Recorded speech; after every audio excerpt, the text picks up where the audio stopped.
this is going to be how to make a clean setup on your S20 Ultra. This works on a few other phones, but basically the bloatware that we're going to be actually addressing, that's going to be Samsung specific. So you can see that we're on the beta currently, and since the last video that I had just posted, this is now beta 6. All of the files have been updated in that last video, so you can go all the way to beta 6, and I am going to continue updating all of these files until the official release is actually out. So now, for the setup, I'm not going to set up any accounts. We're just going to go straight through and we're going to get into the phone as fast as possible so that I can show you the actual stock setup the way it is, and then from there, we can actually start changing everything.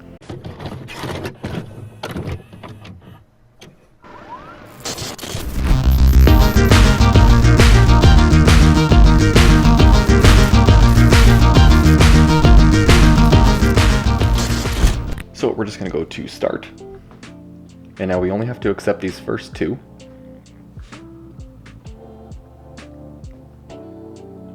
Now with the Wi-Fi ready, at this point we're not going to be copying anything. I'm going to set this up as if it's a brand new phone that someone were to just purchase. So don't copy. From here I am going to sign in because I will need my Google account to go to the Play Store to download some apps, but I'm not going to restore any backups. Now it's getting all the account info, so that's going to be any apps or anything that I've purchased. And now from here I'm just going to leave everything the way it is. I'm not going to set up any passcodes or anything yet, so we're going to skip all of that. We're just going to ignore all this. Now I'm not going to be using anything Samsung, so we're going to remove everything from here because we don't want anything included. You have to think minimalist. We're going for the least amount possible, so we're not even going to sign into a Samsung account here. I will eventually later because I do use this backup. It's very good, and I actually strongly recommend that you do use it if you have a Samsung phone. It's one of the huge benefits of actually having a Samsung phone versus other Android phones is the backup feature that they have. But for this tutorial here, I'm not going to be doing this. So we're just going to skip everything, and now we're all set up. So now this is the main screen that you would normally be welcomed with. And the first thing that I want to do is enable gestures. So now this is introduced in Android 10 where you have gestures instead of these buttons at the bottom. Also, Samsung puts the back button on the opposite side as every other Android phone. So if you want to be more consistent with other Android phones so you have adaptability and you do use the nav bar, then switch this back button over here. It'll make it a lot simpler in the long run for switching back and forth between other types of Android phones. However, for the gestures, so we're going to go down from the top. We're going to go to settings. Now the easiest way through settings instead of going through all of these menus is we're just going to search, and now we can just start typing gestures.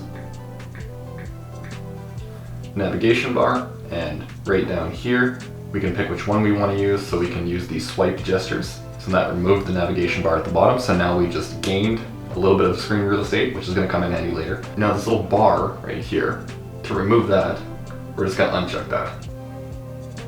And now you can see it's gone. So now we're going to go back, and now when editing photos on here, you want it to look the same on multiple devices. So for the screen mode, we actually want this to be natural. We don't want to have any sort of boost because we'll be color correcting according to the display itself, whereas then another phone with different profile settings, it's going to look different. So if you always edit at natural, it's going to look the best across multiple platforms. Now for this edge panel right here, I don't use this, so we're just going to turn it off. That way it can't be accidentally activated. Now I like having everything as small as possible, but also smooth. If we go to the resolution here, it's set to 1080p, which is fine. We could have 1440 and it'll make everything a little bit smaller, or 720, which will make everything a little bit bigger. However, with 720p, you'll save a lot of battery life. So we're going to switch to 720p. Now stick with me. I'm going to apply that, now everything's just slightly bigger. We're going to go to motion smoothness, and we're going to set that to high, so that way it keeps the phone at 120 Hertz. So now everything is really smooth. Not that you're going to be able to see this because this is recorded at 60 frames per second and then it's edited in 24p. But this is significantly smoother than the 60 Hertz that it normally comes at. To adjust what we did when we put it into 720p, we're going to go back again to the main settings here. We're going to go all the way to the bottom. We're going to go to About Phone, and then in Software Information, we're going to go down to the build number, and we're going to tap this 7 times. So now developer mode has been turned on. And now once we're back at the main settings screen, we actually have another option down here at the bottom for developer options. So we're going to go into that, and we're going to go all the way down until we find drawing. So right here you can see we have debugging, and then networking. We're going to keep going until we find drawing, which is right here. Now in here we're going to go to minimum width, and we're going to change this to 512. Now that makes everything significantly smaller while keeping the phone at 720p, so we're using the least amount of battery life possible, but we've gained tons of screen real estate. So now we can go back to the main settings again. We're gonna go back to display, and we're gonna enable dark mode, which now this is already significantly better. And go back again. One thing that drives me nuts is how hard they're pushing Bixby. I don't know anyone that uses Bixby. And it actually gets to the point where you don't have a power button anymore. If you try and turn the phone off by holding the power button, it opens Bixby now. So we're gonna go back to the settings, and now under advanced features, we're gonna go to side key. And on side key, we can open the power off menu instead of wake Bixby. And then to double tap the power, quick launches the camera. So that's how it should be. You can also disable the double press entirely if that's not something that you use, but I do use it. It is very good to have. So now that that's done, we've restored the power button. So now we have the power menu again as it should be. Bixby Routines, I'm going to turn that off because I'm not going to be using any of these features. I'm not even going to be using the game launcher, so we're going to disable that. Now under the lock screen, we can go to widgets. And now in here you can pick which ones that you actually want to have on or off. So we can add the weather or remove it. But in here, the main thing that I want to do is turn off Bixby Routines again and turn off to show on always on display. Now under shortcuts, another thing that I just want to change really quick here is I'm never quickly trying to make a call, so swiping from the left up is going to open the phone, and we can switch that to the flashlight. So now if we swipe up from the left at the lock screen,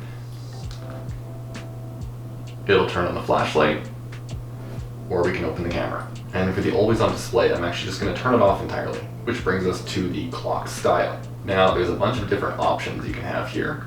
I personally like to use this one, which is offset to the side. However, I normally have flat theme wallpaper where all of the blacks are washed out. So I'm going to go to a custom color, and I'm going to change that to black for now. So done, it's gone, you can't see it. But once I change the wallpaper, you'll be able to see it, and it'll be a black clock instead of a white one. Now we're going to go to wallpaper, and I'm going to go to gallery and pick my own wallpaper that I've already downloaded for this. And now I'm going to set this wallpaper to both the lock and home screens. Set on lock and home screens. So now we can turn the screen off, turn it back on. You can see we have the dark clock, which complements the wallpaper nicely.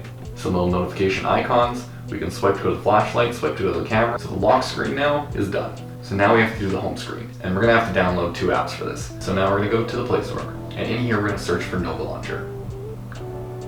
We're gonna install this, and now we are going to need a paid version, which is Nova Launcher Prime, which is gonna add a few more features to this that we're gonna need. Now we're gonna need flight icons, and we're just gonna be downloading the free version for this.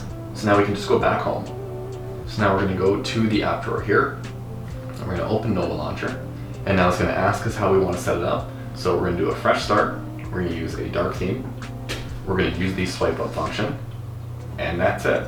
So now when we open Nova Launcher again, it's just gonna go to this launcher. Now we're gonna long press, go to settings, and we can select the default launcher, which right here, we can pick Nova Launcher. So when we go home to the launcher from now on, it's going to open Nova Launcher. Now I wanna remove everything, I don't want any pages. So we're gonna long press again. So now we're just gonna swipe over, long press, remove, go over to this one, long press, remove, and now we only have the one page, so we can go here, and we can just remove, and now we can remove the folder. So now that those are gone, we're also going to remove everything from the dock. We're actually going to keep the camera, so we're actually just going to drag this over. We're going to remove Chrome, remove Google Search, remove the Play Store, and remove Gmail. Now we can add the rest of the apps that we want on the home screen. So we're going to swipe up, and this is going to open the app drawer from Nova Launcher, and now I'm going to be using Discord. I'm going to be using Google Drive, but we're not going to use the Google Drive app, and I'll explain more in a second. So now we can add Firefox, we can add GitHub, which are just apps that I use frequently. So these apps can all be your frequently used apps. They don't have to be what I'm using. I'm using Samsung Messages, so I'll drag that over. Now, like I mentioned for Google Drive, I'm going to be using My Files because you can sign into Google Drive from here as well as having access to everything on the actual local storage of the phone itself, which includes both the internal storage and your SD card. So I'm going to add the files, now we're going to scroll down, and I'm going to add Telegram, and finally XDA. So now that we have all these icons here, we can make a layout for them, but before we do that, we want to have more space because you can see that if we move camera and Discord here, there's a huge gap between them. We can't put those closer together or it's going to try and add it to a folder. So we're going to change the spacing and add more rows to this. So we're going to long press again, go to settings. Now in here on home screen, under desktop grid, we're going to change this. We're going to keep 5 so that way it has a center column, but we're going to want to change the amount of icon spacing to something with an even number because I'm putting 8 icons, but I want to have spacing on the ends of them. And I want them to be kind of compressed towards the center of the screen. So if I add 8, that's going to allow a row for every single icon all the way down. If I add 10, that means that we can have them one spacing apart. However, because we have subgrid positioning enabled, we can still do 10 and we can do a half mark in between it.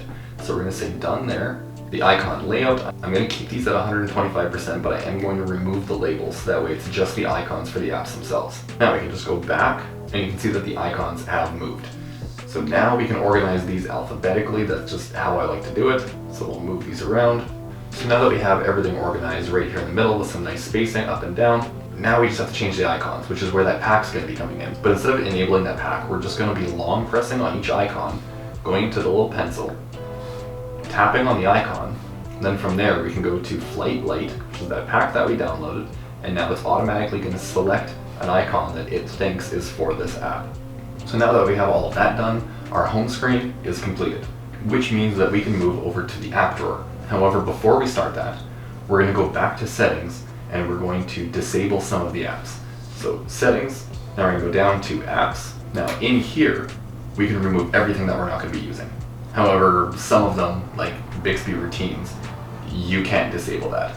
So we're going to go to the main ones. So Chrome, I'm not going to be using that, so we're going to disable it. Dictionary, disable that.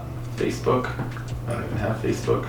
Netflix, I don't have Netflix. Now OneDrive I'm not going to be using, however the Samsung backup utilizes OneDrive storage, so that way it'll back up all of your MMS messages. So when you restore a Samsung backup, all of the photos and videos that you've sent, if you use RCS, will be saved in OneDrive. So I'm going to leave that enabled, however it's just going to be running in the background as a Samsung application for the backup itself. I'm not physically going to be syncing to that. Now before we go any further, I am going to be disabling Samsung Pay, but I'm going to show you why. If we just want to go home, you may have noticed that I've been swiping from the side to go home from apps. That's because if you swipe in the middle, it opens Samsung Pay. So if we disable Samsung Pay, then it won't be there in the middle. So now back down to Samsung Pay, we're going to fully uninstall this. So now it's not on the phone at all, so that way we're not going to have that issue anymore, and we can just swipe up from anywhere on the bottom and it's going to go straight to the home screen. YouTube Music, I don't use that either, so I'm just going to uninstall that. So now, when we go back, we've already disabled tons of apps. So when we go back to the app drawer, we have to hide less of them because there's going to be less apps here. So now we can go back to the settings by long pressing, going to settings, going to the app drawer now. Now as for the app grid, I like to have it at 6, so that way it pretty nicely organizes everything across the screen, and then I'm going to change the grid size to 8, so that way there's just enough spacing between the apps for the actual title of each app. So now you can see that when we go here, everything's compressed, but it's still readable with enough space that it's not overwhelming. Now just to remove some things even further and clean up the app drawer even more, we're going to go back to the app drawer settings.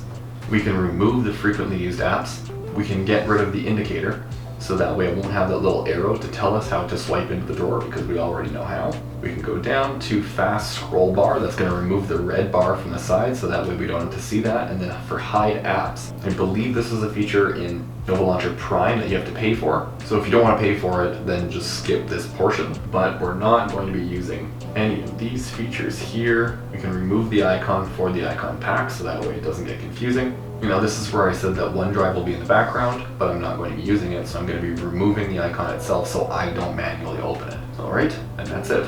So now we can go back again. Now I'm actually just going to change this back to 5. Since there's so little apps on this phone, it's going to look kind of weird. And I'm actually just going to change the spacing down a little bit, which should space them out far enough that it's going to fill the app drawer.